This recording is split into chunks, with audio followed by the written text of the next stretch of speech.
Loretta, a shameful dilemma with your bullying documentary.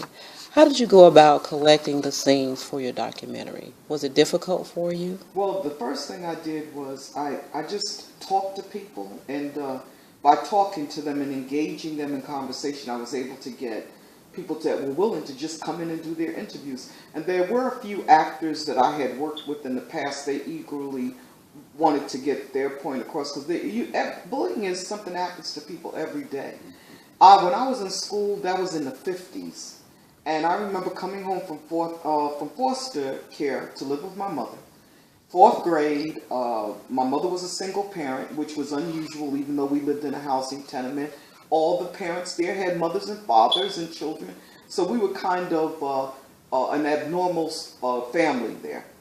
And so that meant teasing right there. Where's your father? Where's your father? Where's your father?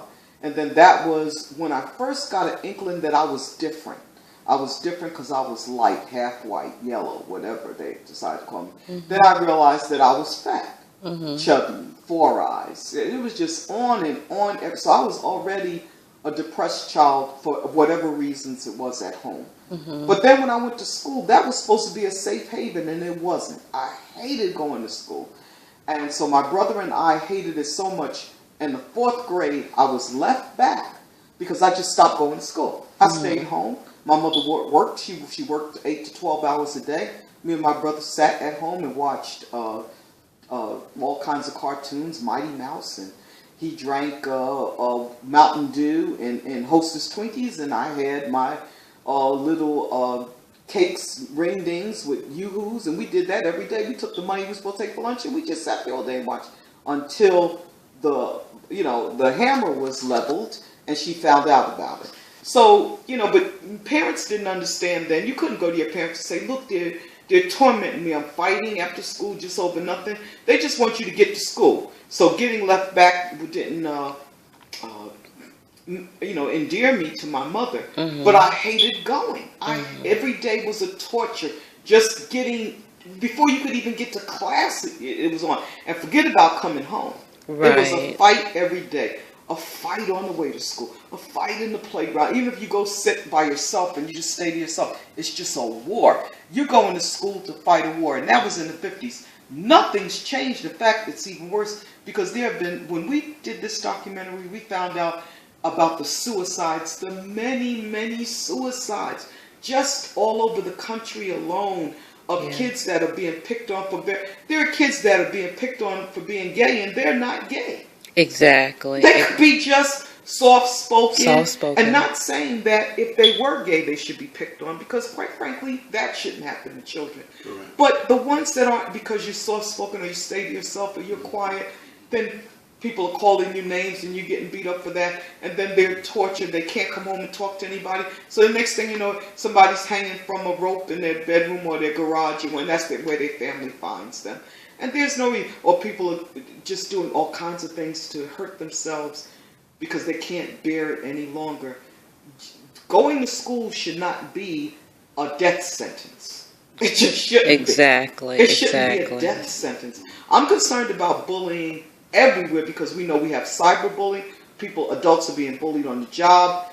We know people are being bullied because we have kids being shot down in the street by people who are supposed to be our protectors. Exactly. That are there to bully you to death. Yeah. But that's what's happening. People are being bullied to death, and that's not supposed to be a death sentence. Yes, and if I may add, bullying it's really a very broad process, meaning that it touches every facet of social life. It's a stigmatization process. Anything that is different from what the society considers, quote and end quote, normal, is as a product of bullying. Exactly. It could be your height, it could be your weight, it could be your age, it could be where you live, it could be the school that you graduated from or you're attending. So it goes to a lot of different levels. In other words, Harvard versus Toledo University, for example. You know, the people from Harvard supposed to be, they have this, and so they bully. So, but it's in every facet of society. So that particular stigmatization process. Yes, but sir.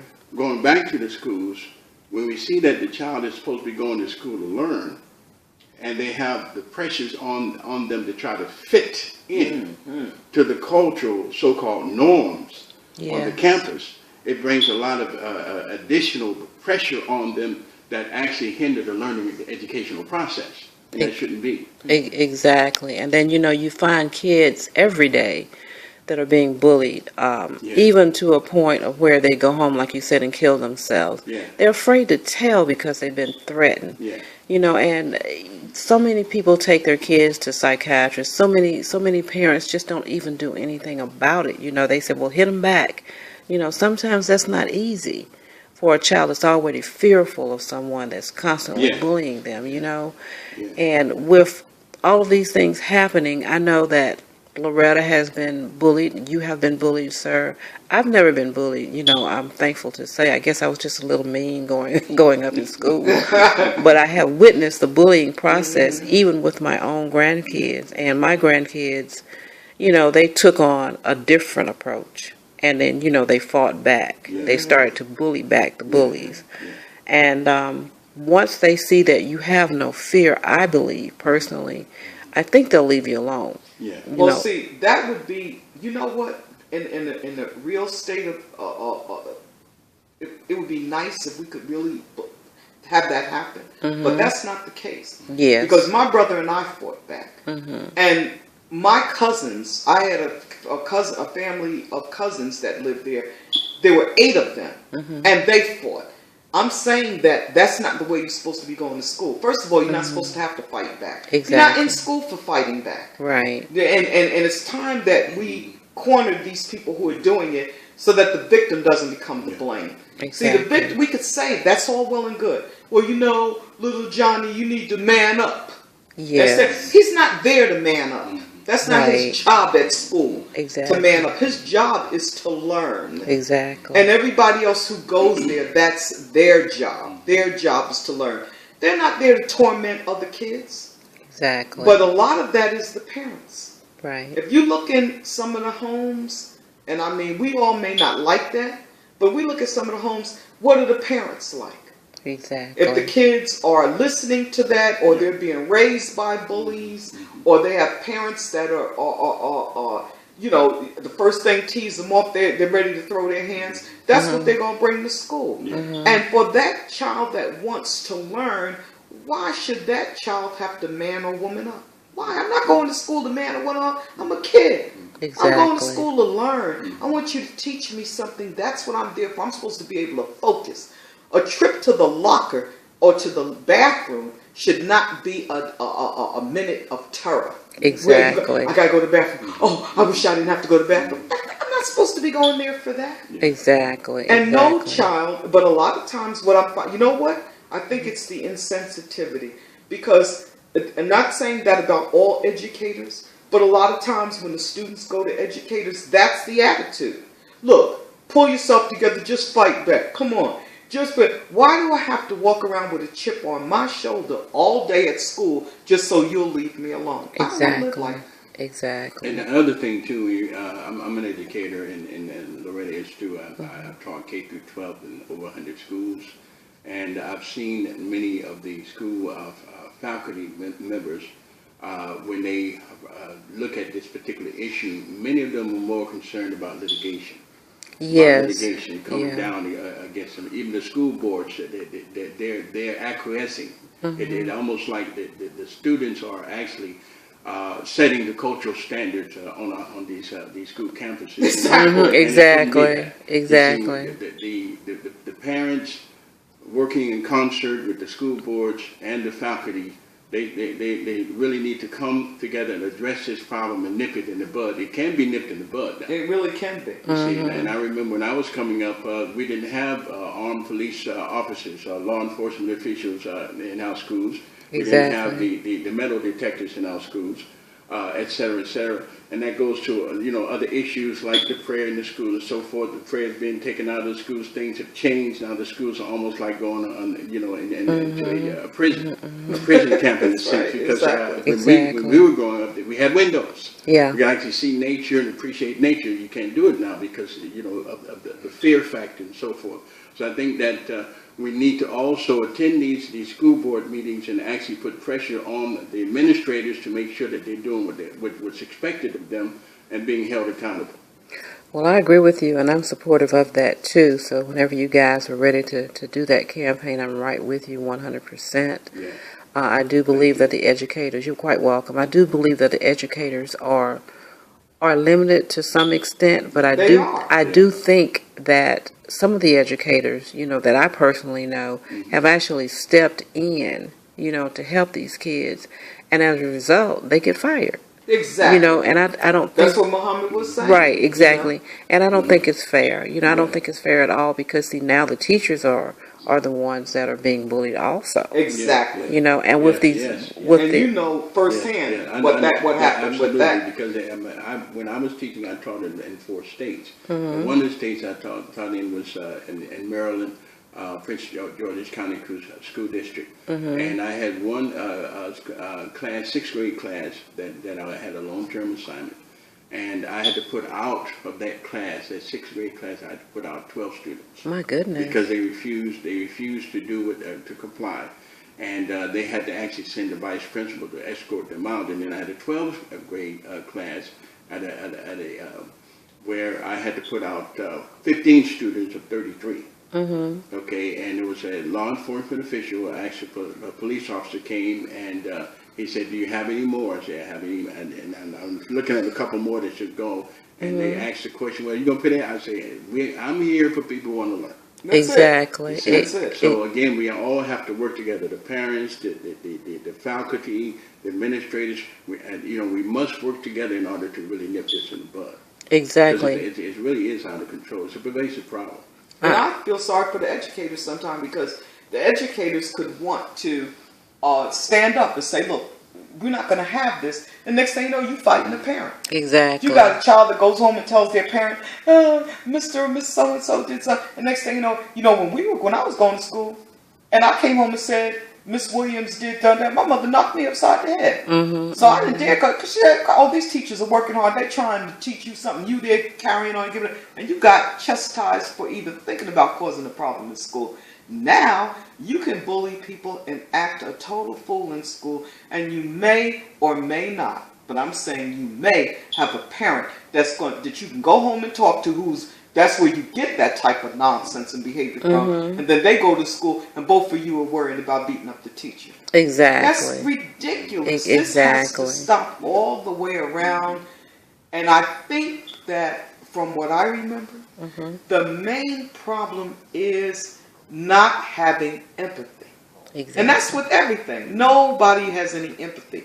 If you don't have that common thread, that common thread of humanity where you could say, I understand how you feel, then you're going to always think that somebody's a crybaby. Why can't they pull themselves together? Why don't they just man up? Why don't they just woman up? Just come on, fight back, fight.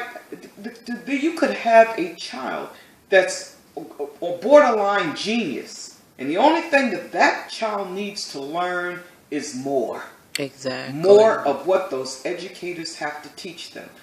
They shouldn't be. Of course you want to be able to defend yourself. That's life. Exactly. But the purpose of us sending our children to school is to learn. Yes, and also let's talk about the young adults, and let's talk about a little bit about what's happening on the college and university campuses. Exactly. I had a neighbor when I was living in Latonia, who was a college professor, local college professor, had one of his students who challenged him. The student hit him with a bat. He knocked the student out. They fired him on the spot. He went into, had a heart arrest, lost his house, lost his pension, everything else, etc. So bullying is not just for your pre-K, your early education, your secondary education. It's systemic. Exactly. It's a systemic problem, and it actually it's in every sector. It's in the workplace. Exactly. It's in politics. It's everywhere, really. But we must nip it in the bud when it comes to dealing with our future leaders, with our children. Yes, and I totally agree with you. But let me ask you both a question. Minister Abdullah, I'll ask you first. What about the bullying extent when it comes to molestation and actually rape? You know, there are some cases I've talked to some kids, before where they've been raped or, they've been molested, by the bulliers and how can we deal with that? Some of the kids won't talk about it, some of the kids will. What do you guys think about that? How do you think? Because Lauretta, I know that you wrote a book, and in your book you were molested, and everything. So, how can we deal with that? What else can we do other than what we're doing right now? I know that we can do, reinforce it, do campaigns and stuff, but how do we handle the kids that have really been torn? Besides the ones that have already killed themselves. Yes, I think that's a very, very important question, and one that we hope to address in the forum after the premiere of the movie. Mm-hmm. But I think it gets down to really the key element, I believe, is education. Yes. And that education has to start in the home. There's a break in communications coming from the home, which is the basic unit of societal life, because strong homes make strong families make strong neighborhoods. Exactly. Strong neighborhoods make strong communities. Strong communities make a stronger nation. Exactly. And a stronger world. Exactly. So again, it gets back to the education, because I was also molested, well, actually raped when I was in the military. My goodness. I'm in my early 20s. Yes. And who could I talk to? Who would believe me? Would it put my military career in jeopardy? I'm thinking about all these things. And what is a child thinking about? Exactly. Because again, we have that factor of fear.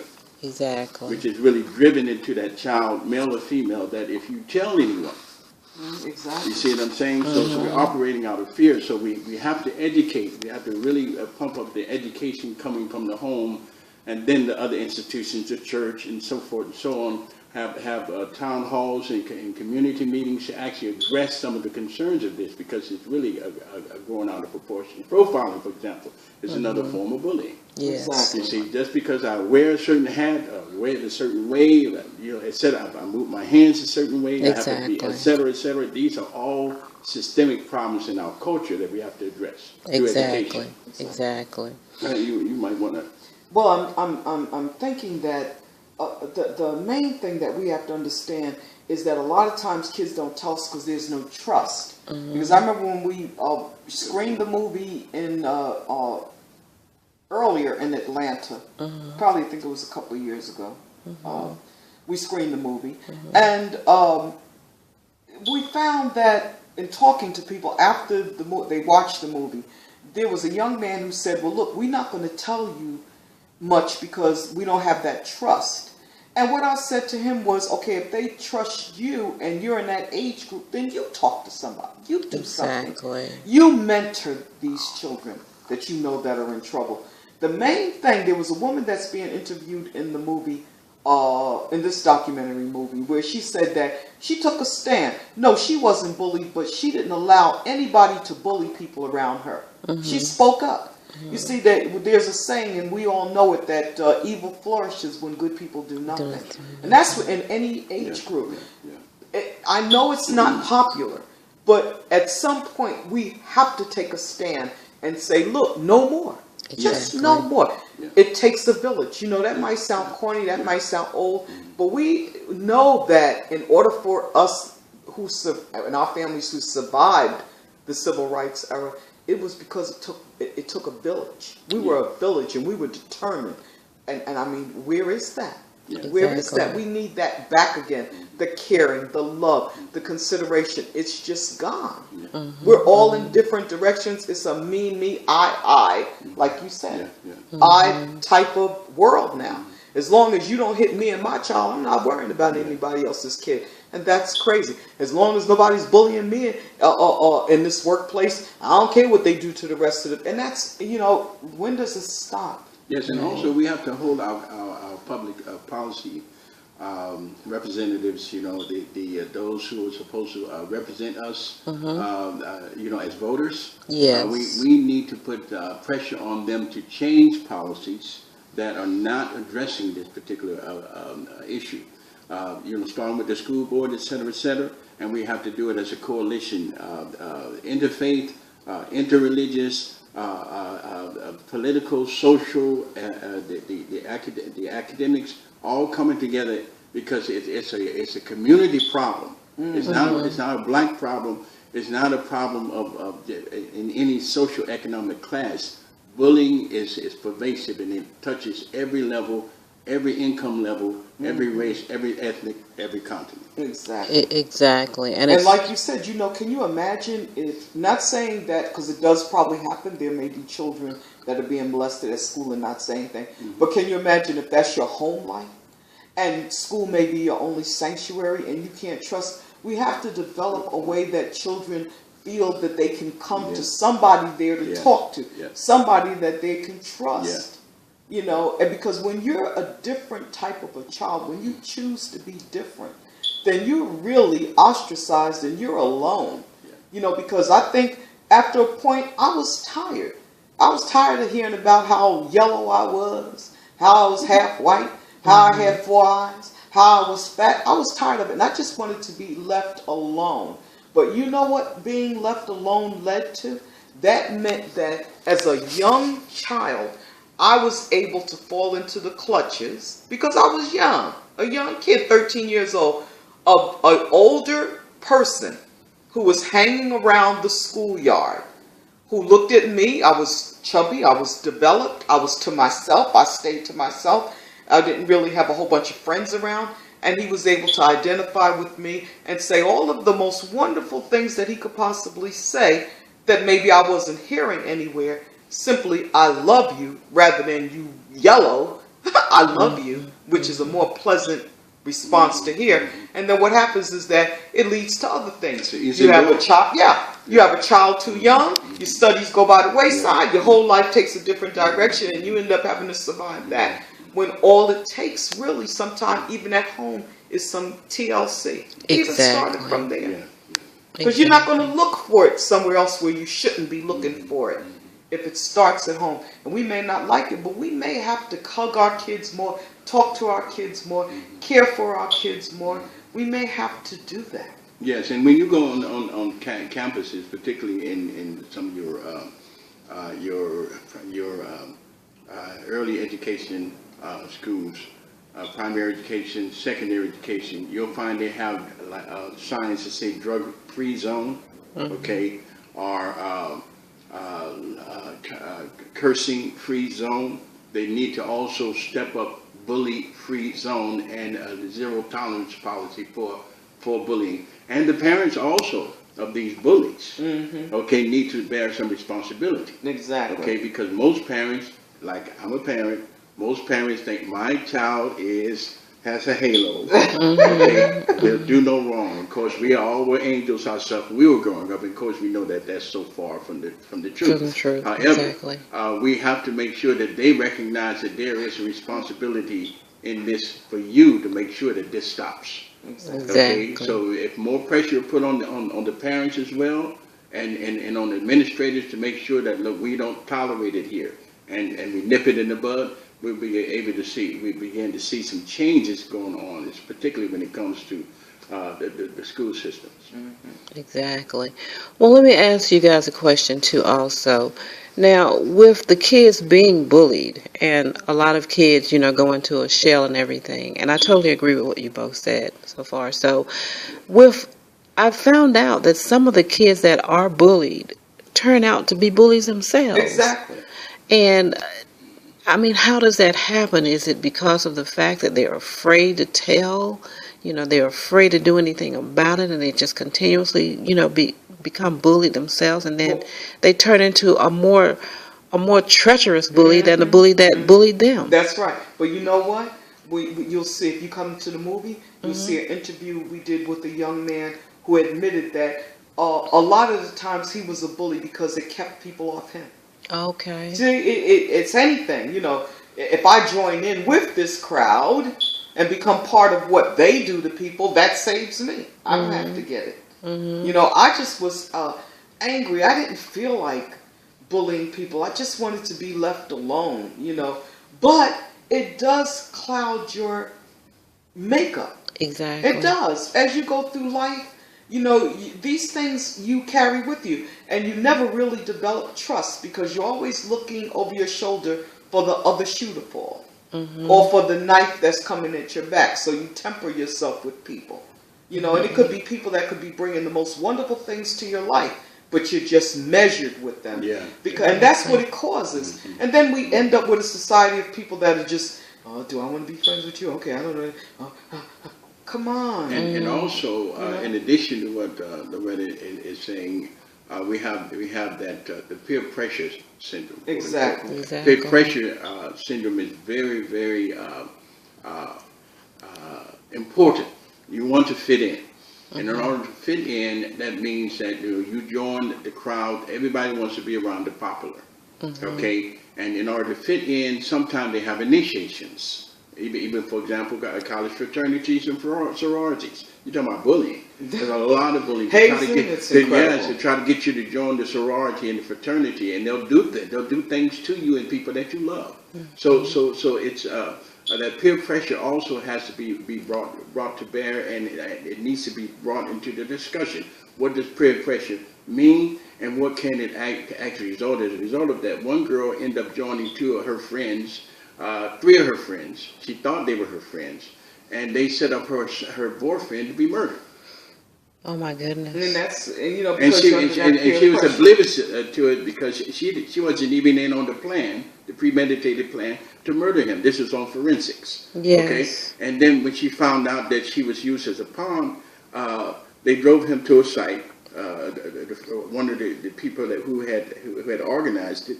And they played like, hey, you know, you're in with us now and so forth. And they dropped him off as a prank, and they kept driving. And then the other person who had conspired came out and shot him. Exactly. Oh my goodness! And then they buried him in a shallow grave. These are high school students. Peer pressure, bullying. That's right. You see, it's a very serious problem. And bullying is even subtle. You know, yes. Bullying is so subtle that there could be a group of people with these letters behind their names. I am Dr. So-and-so, PhD, whatever, you know, I feel that I am, that's so grand. And then when you try to get, because I have an interview with a young lady in the documentary who told how her and her friends bullied somebody just based on their size. You couldn't even eat in the cafeteria.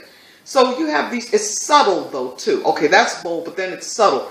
It's somebody who may not have all of those degrees, but this little clique foundation, a cluster of people are together, and then you really feel like you want to be a part of it, and you venture to, oh no, this is not for you. Because you don't, well, I really want to be a part of it. No, this is not for you. We can't accept. That's bullying too. It's just subtle. Yeah, I just agree. bullied out of doing something you really want to do because these people have bullied you out of being part of an organization because you don't appear to have the letters behind your name that they require you. This is ridiculous. Exactly. It's ridiculous. It is. And it goes so far as to an incident like Minister Abdullah was saying a moment ago with forensics and everything. I remember seeing a documentary on TV about some 6-year-olds that actually took poison to school to kill their teacher. They accomplished that, and you see, that's incredible. This is a group. They have a little group, 6-7-year-olds, and their mentality, it was just unbelievable. They were actually enjoying the fact that this woman died because they took poison in school and put it in her food. So it's really getting really serious, and it seems it's getting worse now. And we need to do something. And really, it's flourishing because everybody thinks that it's going away. The only time that we talk about it again is when somebody else commits suicide. If we could look at the whole thing at large and see that every day someone is bullied in some form or fashion, all of the time, every day, every hour. even as we three sit here, somebody's being bullied in some place, somewhere, that just wants to be left alone. And as soon as we can all address it and have some empathy for that and be able to understand and say to ourselves, now how would I feel if that was happening? And not do this, because a lot of times when we say this, how would I feel, we say this, well, if it was me, I would just knock them out. And if it was me, I would, and it wouldn't happen to me. And then you know what happens when you do that? You don't have any empathy anymore. You can't sympathize with somebody because you're already saying, well, it wouldn't happen to me because I wouldn't allow it. No. Empathy is, I understand what you're going through and how can I help you? What can we do to resolve this? How can we get this matter taken? That's empathy. Yes, and that's what our premiere really is about. We definitely want people to see the movie. We'd like for them to get the DVDs. They'll be on display afterwards, and we share. Lauretta will have some of her books as a foster child, growing up and so forth, which is a wonderful book. But at the same time, we want to make sure that we are talking about solutions. Exactly. About solutions. For example, I grew up in a family of 13, okay, and it was 5 boys. And as I was growing up, I ended up growing up a little bit on the chunky side. So I was discriminated against by my own family for being chubby. Yes. Okay, often, every single day, to the point where it almost drove me to commit suicide at the tender age of 11. You see, and that's just as a home. That's how it was going on at the schools. I was bullied at the home, and then also bullied at school for being poor. All of us, we were bullied for being poor. So when we would walk in the classroom, and say, "Oh, there they are," and they would grab their nose. Oh yes, see, come on. Yes. Some of them would actually break wind in the class. And then say, he did it. Oh yeah, He did it, and that was on the whole campus. Everybody knew us as the stinking family. As a stinking family, but now that's a lot to put on a child to try to get educated. Exactly, and then bullied by my teacher when I was in the 3rd grade because I had a problem with learning mathematics. You're just getting on to the concepts, and so when I was sent to the board to do a problem. If I had it wrong, then the teacher would actually bully me in front of the whole class. You see how stupid he can? Everybody knows so and so and so and so. So I would have butterflies in my stomach every Friday when I had her class. That's right. Cause praying she don't call you. You see? Please don't call me for anything. I would be a mathematician today because I love math. But she drove the excitement and the love, the passion to try to learn it, by bullying me in front of my fellow classmates. And that's really a terrible memory, and that's something it is. That will haunt you for the rest of your lives. But today I look at you guys, and you have excelled. You are out here doing something positive for the community, for our youth. And I really, really congratulate you, on a job well done.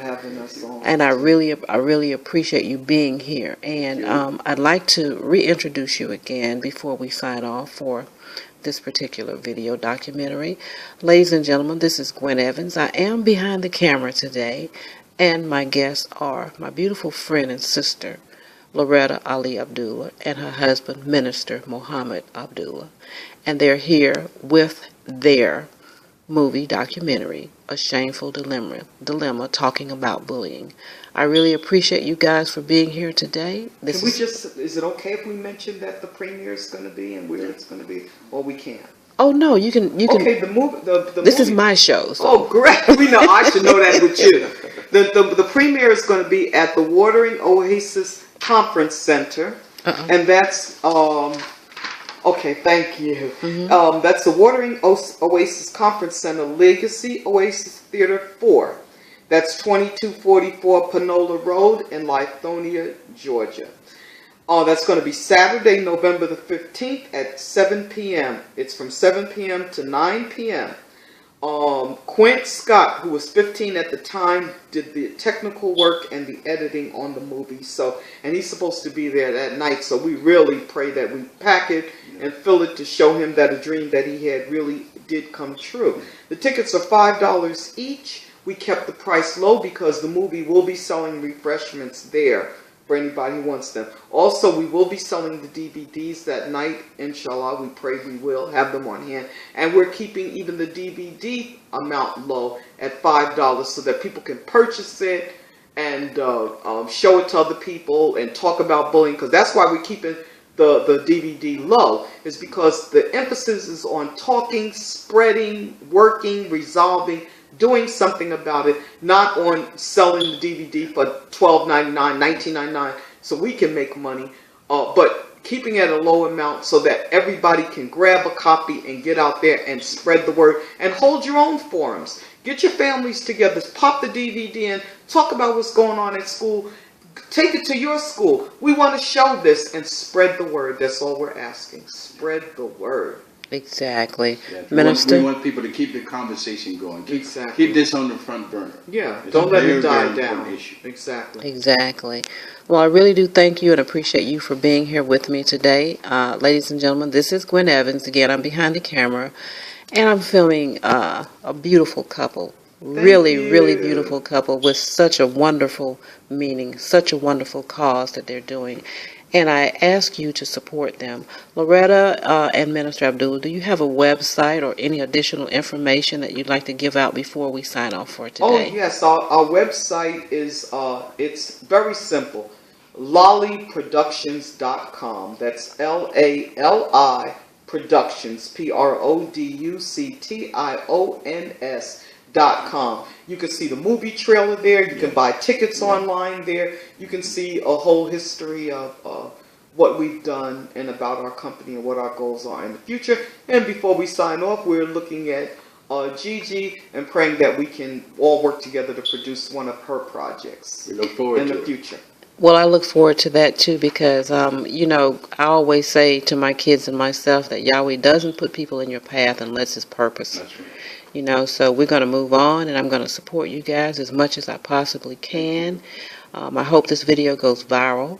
Yes. And I look forward to having you on my show, my radio show, so we can talk further about that, and we'll schedule an interview for that. All right, thank you. Thank you so much, Thank and you. you all have a wonderful day. And You too. this is Gwen Evans, and again, my guests are Mrs. Lauretta Ali-Abdullah and Minister Muhammad Abdullah, and they've been here talking about their documentary, A Dilemma, which talks about bullying. So I thank you guys, and may you all be blessed. Thank you, and you as well. Thank you, you too. Peace be Thank you. upon you. Peace be upon you also. Thank you.